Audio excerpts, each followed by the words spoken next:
성가대 찬양 감사합니다.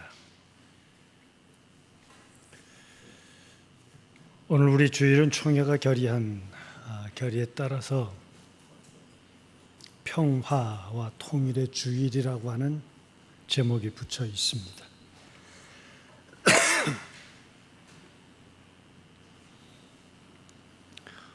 우리에게 해방이 주어진 8월 15일이 70년 전 얘기라고 한다지만 사실 이 땅에 우리에게 주어졌던 해방은 정직한 고백으로 우리 실력으로 우리의 힘으로 우리의 지혜로 된 것은 아닙니다.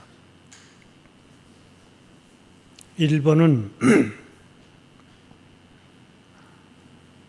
결국은 유엔에 결국은 핵폭탄 앞에 항복을 했죠. 나가사키와 소위 도쿄라고 하는 이 두 도시에 핵폭탄이 떨어졌는데 그 핵폭탄이 이름도 재미있죠. 리틀보이라고 그러죠.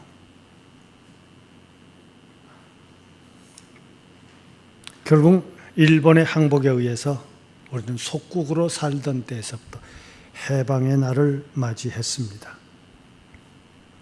모든 역사가들의 고백도 그렇지만 특별히 신앙 안에서의 고백은 이 민족의 해방은 하나님께서 주셨다라고 고백할 수밖에 없었던 것도 우리의 힘으로 해방을 얻은 것이 아니기 때문에 그렇게 고백하고 있습니다. 만약에 그 고백을 우리가 받아들인다면 우리 민족에게 주신 하나님의 축복이요, 우리 민족에게 주신 하나님의 기회요, 우리 민족에게 주신 내 것이 아닌 하나님의 것을 주신 은혜의 날들입니다. 여기서 우리는 기억해야 할 것은 하나님께서 주신 것이라고 하는 고백은 지금 너와 내가 우리의 삶 전반에서 같이 고백해야 할 것이 있어요.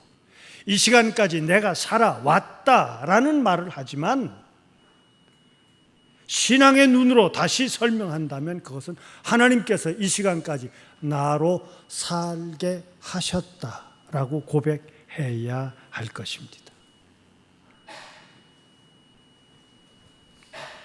그러기에 하늘 앞에 나와 이 시간 예배 드리는 것은 하나님께서부터 은혜를 받은 줄 아는 깨달음의 식구들이라면 마땅히 해야 할 일은 하늘을 향한 영광을 돌리는 것입니다. 오늘 신명기 26장 내가 신 앞에서 하나님 앞에서 나를 깨닫는다고 하는 것에 대한 고백을 이스라엘은 이렇게 말하는 거예요.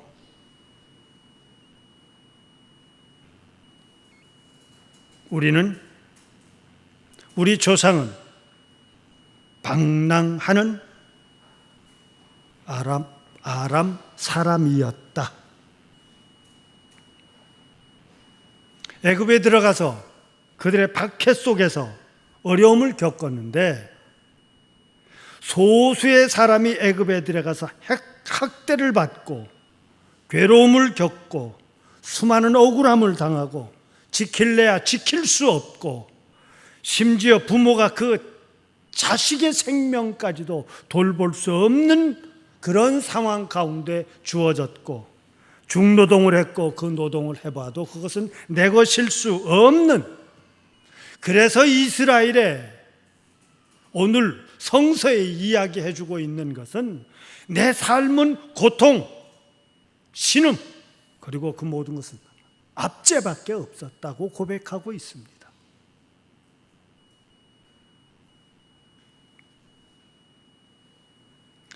근데 참 재미있어요. 성서에 나타나는 이스라엘 백성들이 우리 조상은 아람 사람입니다. 아람이라고 하는 지역에 살았던 그 연수를 또 계산하기 좋아하는 사람들이 밝혀놨는데 성경 속에 나타나는 그 조상들이 살았던 아랍의 기간은 고작해야 20년입니다. 그런데 소수의 사람이 애굽에서라고 하는 애굽에서 살았던 기간은 무려 400년이 가까운 거예요. 360년이 다 된다고요. 그러면 사실상 성경에서는 우리는 애굽 사람입니다 이래야 되는 거 아니에요? 그런데 여기서는 애굽 사람이라는 표현을 쓰지 않습니다. 우리는 아람 사람이었습니다라고 하는 이 고백을 하는 거예요. 애굽 사람이라고 하고 싶지 않은 겁니다. 왜? 그곳에서의 삶은 이렇게 안타까울 수밖에 없었어요. 오직 그들이 할 수 있고 그들이 신앙을 향해서 외칠 수 있었던 것은 딱 한마디, 하나님을 향하여 부르짖은 것 외에는 없었다고 하는 고백입니다.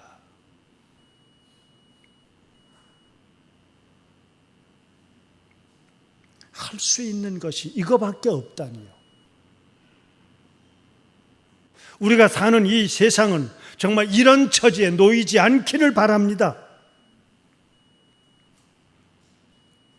적은 자이기 때문에, 낯선 자이기 때문에, 어려움을 겪은 자이기 때문에 오해를 받고 의심을 받고 따돌림을 받고 때로는 같이 할 수 없는 사람의 취급을 받는다고 하는 것이 이스라엘이 경험했던 거예요.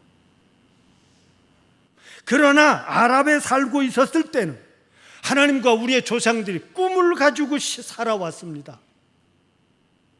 그래도 뭔가 나는 하나님께서 우리의 민족을 향해서 젖과 꿀이 흐르는 땅, 그 땅을 너희에게 주고 너희 민족이 크게 될 것이라고 하는 이야기, 적어도 아브라함 그 한 사람에게는 내 이름이 창대하며 내가 복의 근원이 될 것이고 너 때문에 내 주변에 있는 사람들이 다 그 복받은 삶을 누리게 될 것이라고 하는 이 하나, 내가 그런 사람이 되리라, 이거 하나 붙들고 살아왔던 꿈이 있었던 방랑하는 20년의 삶이었어요.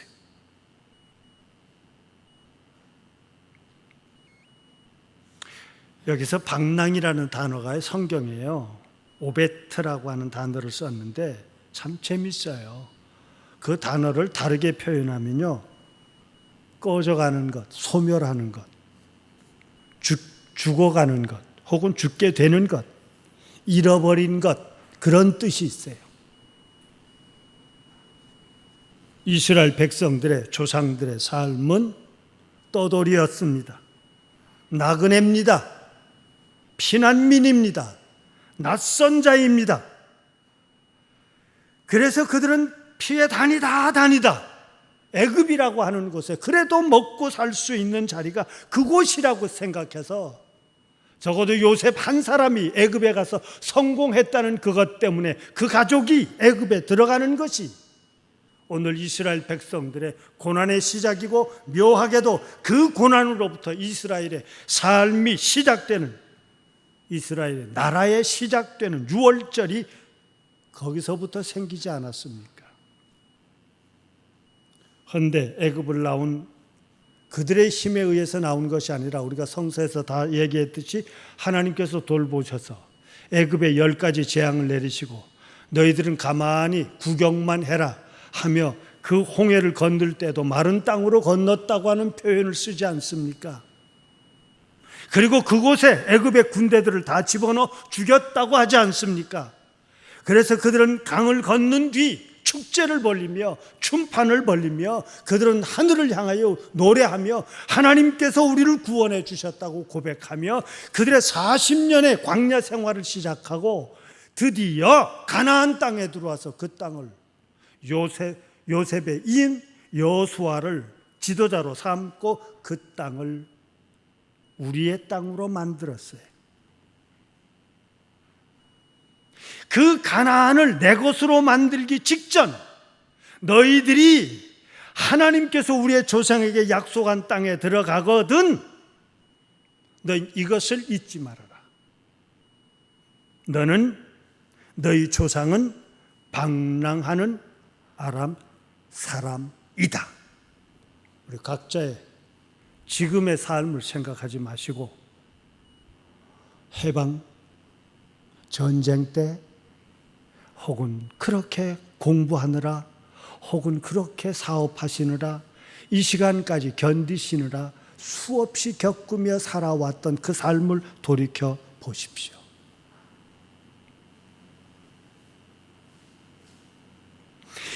이제 너희들은 이만큼 살게 되었다고 하면 내가 그 땅을 얻었을 때 그 땅에서 내가 노력하여 얻어진 제일 처음 것을 들고 하나님 앞에 와서 예배를 드려라. 그리고 그 예배에서 함께 즐거워하자. 그렇게 말하고 있습니다. 하늘을 향해서 예배 드리는 것은 그들의 첫째입니다. 그런데 성경 오늘 신명기에서 읽어보면 참 재미있는 것은요, 3년이 지난 10분의 1을 드려 하는 표현이 나와요. 그 땅에서 얻어진 너희들이 무언가 심었을 때 3년이 지난 그 3년 지난 것에 11조를 내서 레위인을, 나그네를, 고아를, 과부를 대접하고 그들이 먹을 수 있고 그들이 배불릴 수 있도록 하라. 그렇게 말합니다.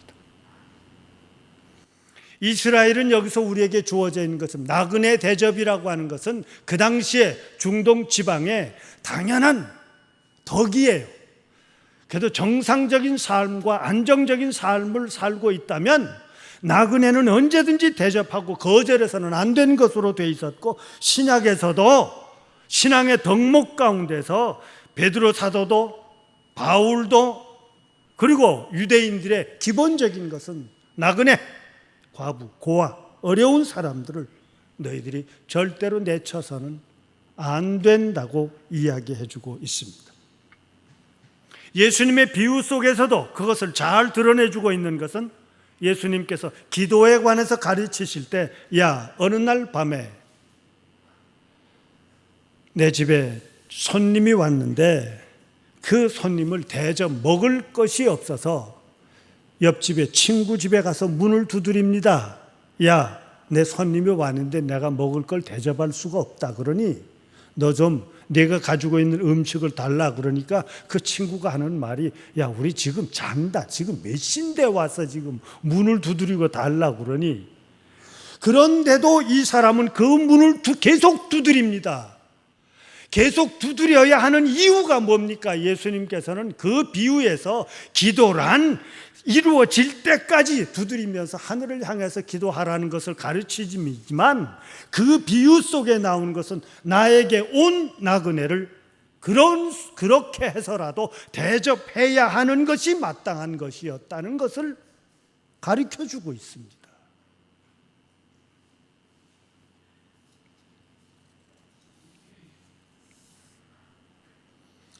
오늘 우리들이 진정 우리들의 삶을 어려웠던 때를 생각하며 내 주어진 삶을, 정말 내 주어진 사람들을, 이웃의 사람들을 만날 때 어떤 심정으로 대하셨습니까?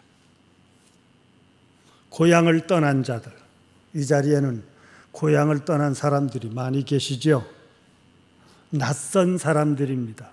서울에 와서 얼마나 고생들 하셨습니까? 때로는 본토 사람들로부터 혹은 이미 그 자리에 정착한 사람들로부터 너는 우리와 다른 사람이라고 하는 대접 받지 않았습니까? 저는 어려서부터 그런 대접을 많이 받으며 살았습니다. 피난민으로 산다는 것이 결코 쉽지 않았습니다. 그래서 의심도 받습니다. 차별도 받습니다. 때로는 경계 대상이 되기도 합니다. 함께 살고 싶지 않은 자인 것처럼 이야기하고 대접하기도 합니다. 신약 성경에서는 분명히 히브리서 11장 13절에서 너희도 나그네였다. 초대교회 교인들을 보고 우리의 신앙 속에서 나그네를 맞이하며 그들을 영접하며 대접해야 될 이유는 우리의 조상으로부터 우리들도 나그네였다고 하는 거예요.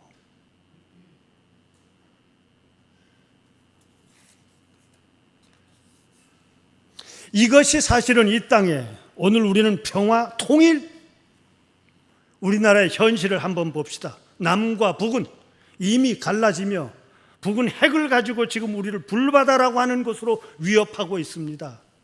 그 위협 앞에서 우리는 또한 사스라고 하는 것으로 어찌하면 내 것도 아닌 외국의 것을 빌려 이 땅에 갖다 두고 오늘 그것을 막을 수밖에 없는 현실입니다. 이것은 무기와 무기, 힘과 힘의 대결보다 더 무서운 것은 어느 순간부터인가 북에 있는 식구들은 내 친척이요 내 가족임에도 불구하고 왜 적이 돼 있습니까? 북도 동서로 갈려져 있고 남도 오늘 우리를 또 갈라져 있지 않아요? 우리의 교회는 하나로 돼 있습니까? 교회가 얘기할 때마다 갈라져 있는 교파를 우리는 결코 아무리 아름다운 말을 할지라도 이 많은 교파들을 어떻게 아름답게 설명할 수 있습니까? 우리의 교회 안에는 어떻습니까? 우리 모두가 다 하나의 믿음 속에 하나의 주제를 놓고 오늘 우리 표어를 놓고 같이 하나가 돼 있습니까? 더 아픈 이야기 합시다. 내가 내 속을 들여다볼 때 과연 내가 확실한 내 삶 속에 하나로 고정되어 있습니까? 그렇지 않아요. 내가 나를 봐도 내가 원치 않는 나의 부끄러움, 약한 모습들이 있습니다. 언젠가도 말씀드렸죠. 하도 무슨 이렇게 서로가 믿을 수가 없다고 하는 그런 이야기를 나누는 그런 자리에 있었을 때 제가 그랬어요. 내가 나를 믿을 수가 없는데 목사 일을 하고 있는 나도 사탄이 들락날락 한다고 그랬더니 그 이야기를 들었던 집사님께서 아유 목사님은 그러시면 안 되지요. 그럼 너는 하면 되고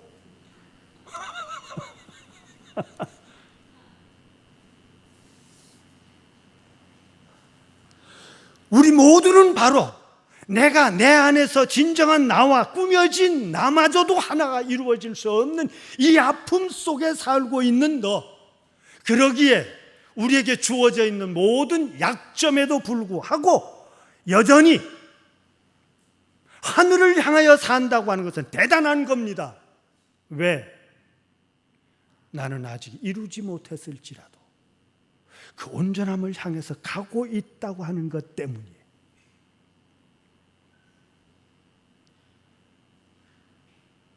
예수님께서 오늘 우리 잘 보십시오. 당시에 유대교가 있었는데 예수님이 또 나오셔서 기독교를 만드는 거냐? 정확하게 얘기하면 예수님은 기독교를 만드신 분이 아닙니다. 예수님이 만든 것이 있다면 정확하게 아십시다. 하늘을 향해서 신앙을 가졌다면 이렇게 사는 것이 아니라는 것을 가르쳐 주신 분이 예수님이에요. 하나님의 말씀을 이토록 깊이 연구하고 있고 하나님의 선민이라고 하는 사람들이라면 그들이 사는 세상을 이렇게 살면 안 된다고 하는 것을 지적하고 오늘 하나님의 말씀대로 산다는 것은 이것이라고 예수님께서 사신 것뿐입니다.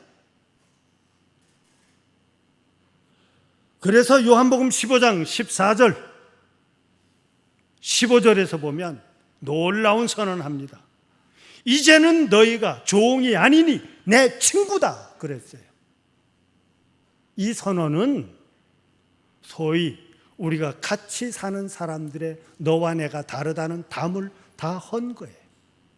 하나님이 원하시는 세상에 너와 내가 사는 모습은 종이냐 아니냐 나하고 너하고는 다르다고 하는 이 막혀진 담을 허물며 너는 내 친구라고 하는 거예요.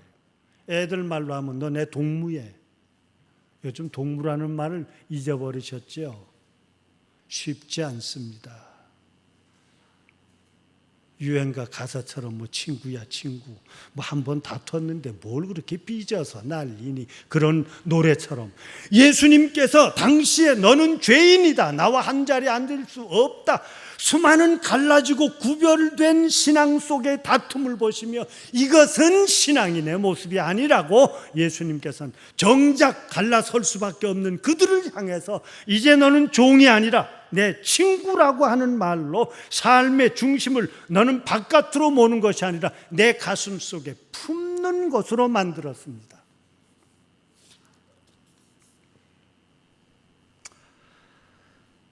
그런 예수님을 성서 속에 보면, 그런 예수님을 어떤 대접을 받으셨을까?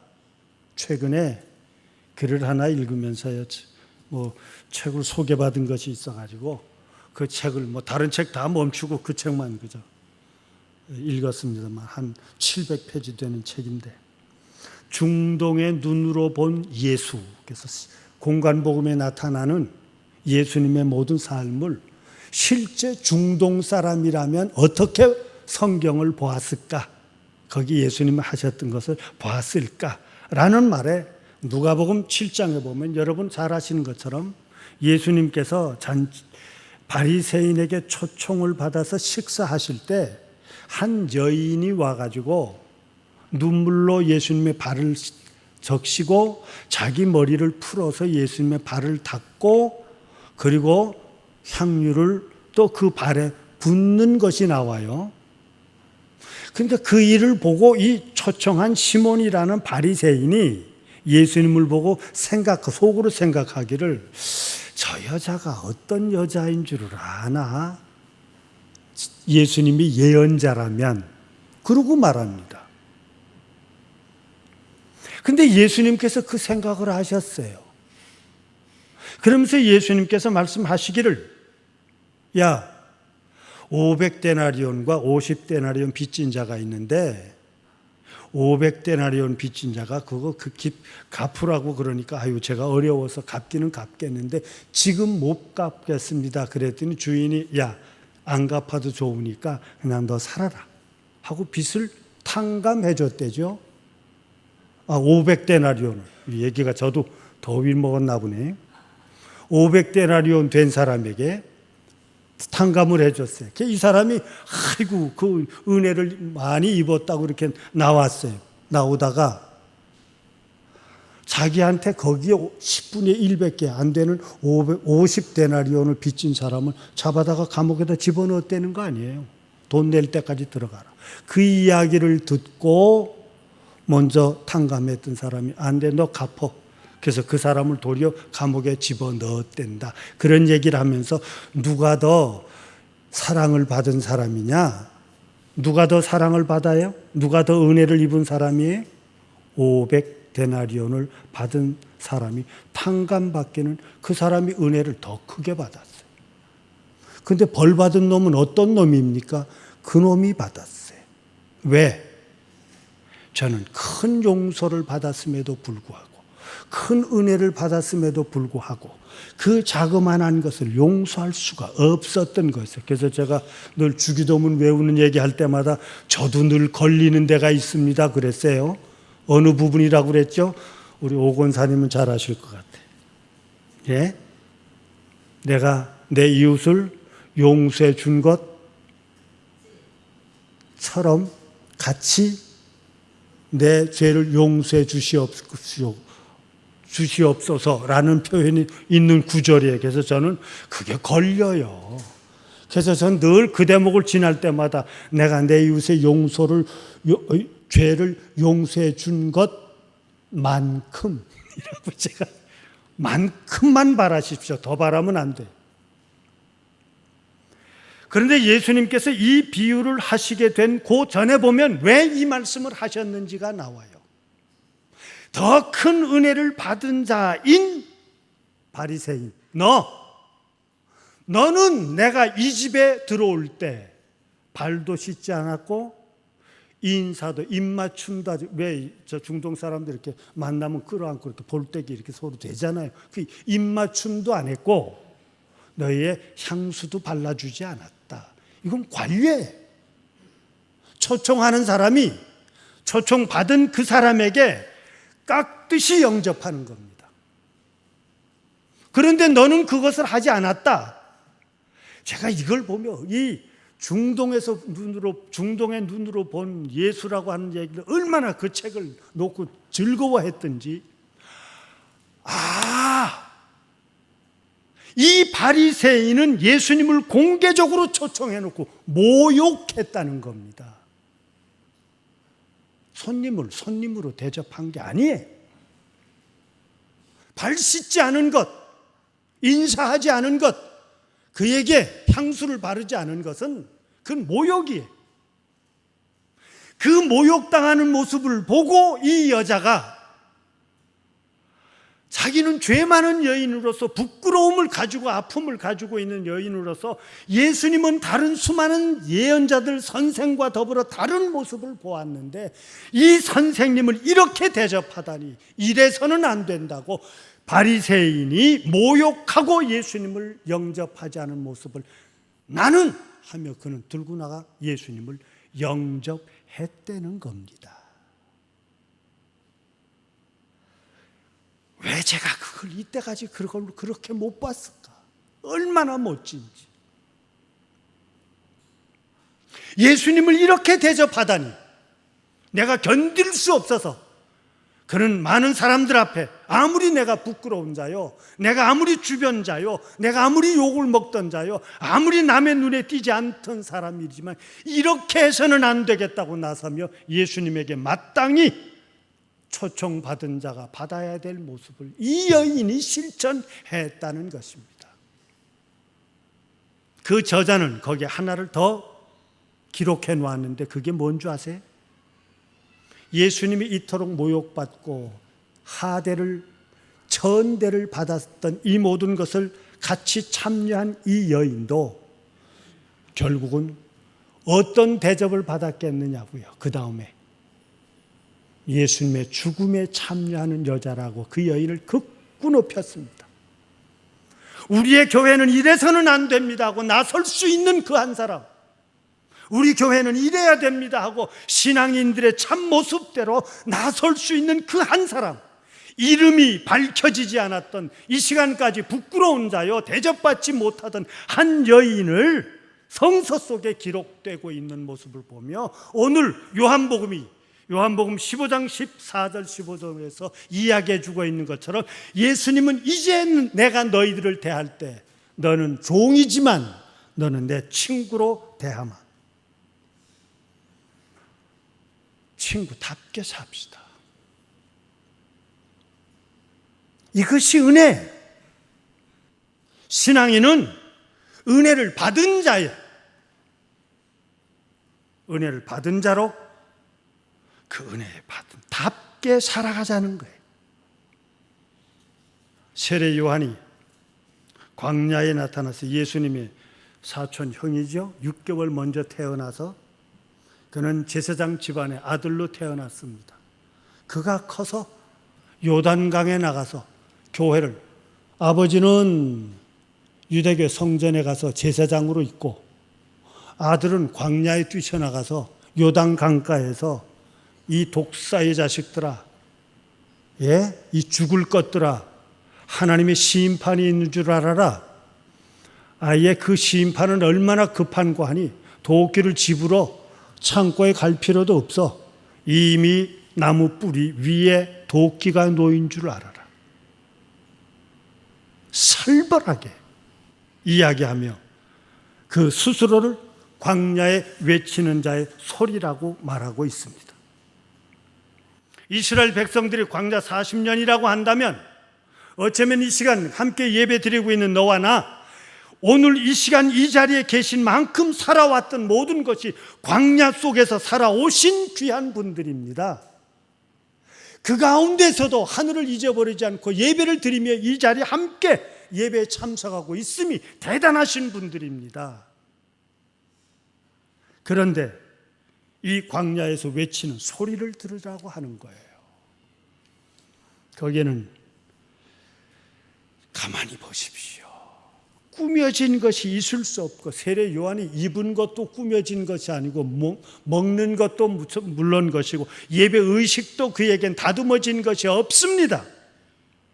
그 모든 인간의 힘과 인간의 지혜와 인간의 노력과 인간의 가진 모든 것으로 꾸며진, 만들어진 종교, 신앙 혹은 신앙인들의 모습을, 이거는 냄새나는 모습이에요. 그것이 아닌 인간의 것이란 있을 수 없고 오직 하나, 광야에서 하늘과 맞닿을 수 있는 그 자리에서 너와 나를 쳐다보자고 하는 겁니다.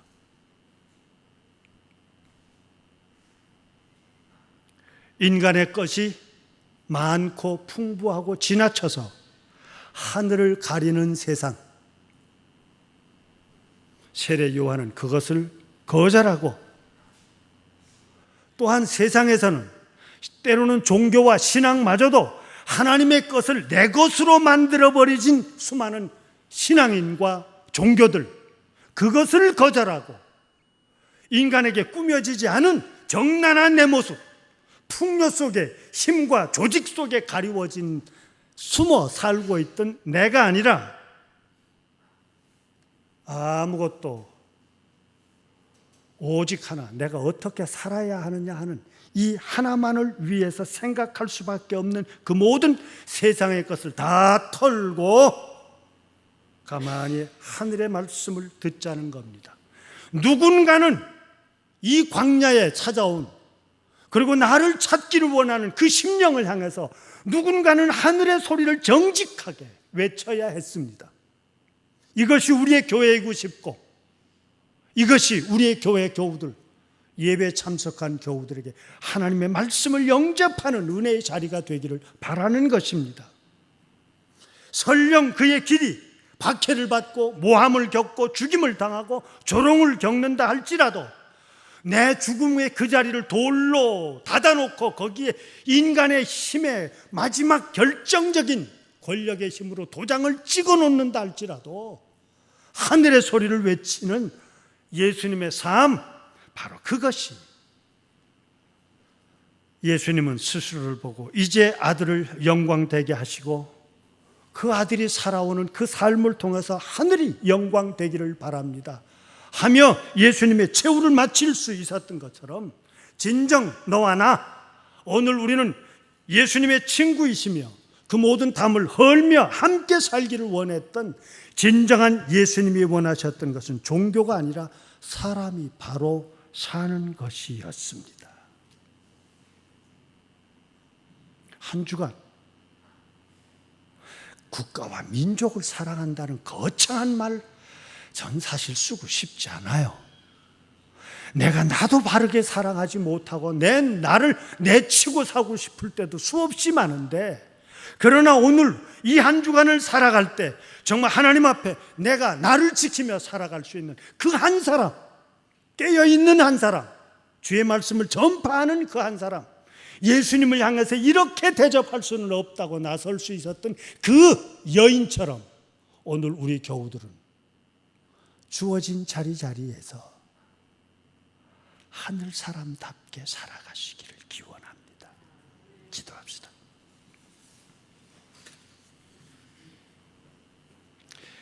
우리는 너무 거창한 것을 좋아합니다.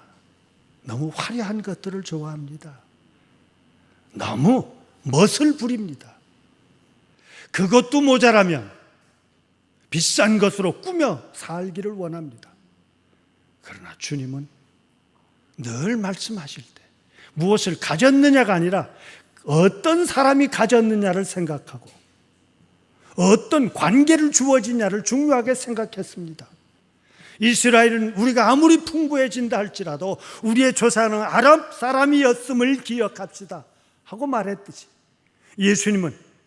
예수님께서 걷고 만나는 수많은 사람들이 그가 어떤 생활을 살아왔든지 간에, 그가 어떤 사회적인 신분을 가졌든지 간에, 그가 종일지라도 이제 너는 내 친구라 하고 선언할 수 있었던 것처럼 창현의 식구들을 진정한 평화를 이룰 수 있고 진정한 해방은 그 모든 전제로부터 노임받을 수 있는 하늘 사람 되게 하여 주옵소서.